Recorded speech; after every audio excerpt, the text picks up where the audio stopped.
Kehancuran Fishman Island sudah di depan mata. Selamat datang di channel Nakamaisme. Kali ini Nakamin akan berbagi sebuah teori gila yang makin kesini makin masuk akal dan kemungkinan besar bisa terjadi. Teori ini adalah teori kehancuran Fishman Island yang bahkan sudah di foreshadow dalam cerita. Yuk sebelum mulai jangan lupa like video ini dan subscribe channel Nakamaisme agar kami bisa terus berkembang. Terima kasih. Oke, siapkan makanan, siapkan cemilan, hindari skip-skip, simak sampai akhir agar kamu paham. Kita mulai dengan kembali ke Ark Fishman Island. Nakama masih ingat dengan Charlie. Dia adalah seorang manusia ikan, adik Arlong yang memiliki kemampuan meramal. Dan menurut warga Fishman Island, ramalan Charlie selalu akurat dan terjadi. Saat itu, dalam ramalan Charlie, dia melihat Fishman Island yang hancur dan terbakar penuh api. Dia juga melihat sosok di balik kehancuran Fishman Island. Terlihat bayangan Luffy lengkap dengan topi jerami di kepalanya. Alhasil, Luffy saat itu sempat kehilangan kepercayaan oleh para manusia ikan, walaupun akhirnya Luffy menjadi penyelamat Fishman Island di kala itu. Oke, sekarang kita kembali ke Ark Egghead di chapter 1107 kemarin. Di tengah-tengah pertarungan sengit antara Luffy melawan Saturn, datanglah tamu tak diundang. Yap, mereka adalah dua elit bajak laut Kurohige, Van Augur dan Katerina Devon. Terungkap misi mereka ke Egghead adalah untuk membuat Devon menyentuh tubuh Saturn. Devon adalah pengguna buah iblis Inu Inu no Mi Kyuubi no Kitsune, memberi Devon kemampuan bisa berubah wujud menjadi orang yang pernah disentuhnya.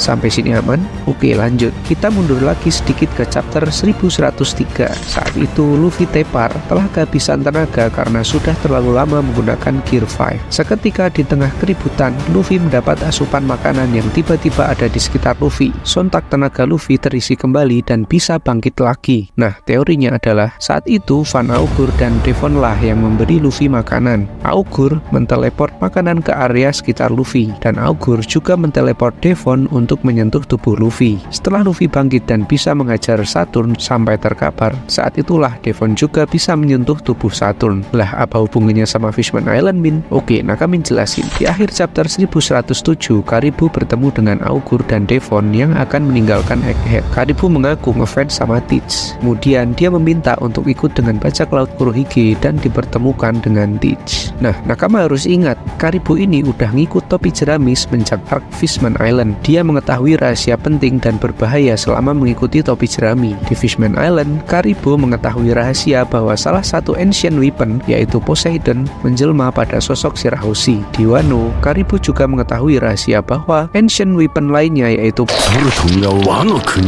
Pluton, berada di dalam Wano. Informasi ini sungguh berbahaya, dan ya, Karibu menawarkan informasi berbahaya ini untuk bergabung dengan bajak laut Kurohige. Di sisi lain, Teach memiliki tujuan menguasai dunia. Ancient weapon konon adalah senjata pemusnah massal, akan sangat berbahaya jika berada di tangan yang salah. Teach akan menggunakan segala cara untuk mendapatkannya. Saat Teach mengetahui Poseidon berada di Fishman Island, Teach akan memerintahkan para elitnya untuk menculik Shirahoshi. Siapa yang akan Teach suruh? Ya, Devon. Devon akan meniru wujud Luffy dan menjemput Shirahoshi. Shirahoshi yang mengagumi Luffy, yang pernah berjanji akan membawanya ke permukaan, akan dengan mudahnya ikut. Namun saat Shirahoshi sudah dalam genggaman, Devon bersama para elit Kurohige lainnya kemudian menghancurkan Fishman Island. Kehancuran Fishman Island ini akan kembali menyulut kebencian dan pertikaian antara manusia dan manusia ikan, sehingga topi jerami akan kehilangan aliansi sekaligus mendapat musuh baru, yaitu para manusia ikan. Dengan ini ramalan Charlie benar-benar terjadi. Bayangan Luffy dengan topi jeraminya menghancurkan Fishman Island, padahal Devon dan bajak laut Kurohige lah dalang dari peristiwa itu. Gimana? Sungguh epik ya? Ironis juga jika teori ini benar-benar terjadi. Menurutmu apakah Kurohige benar-benar akan menculik Shirahoshi seperti dia menculik Charlotte Pudding? Coba tulis pendapatmu di kolom komentar dan mari kita diskusi. Thanks for watching, sampai jumpa di video selanjutnya.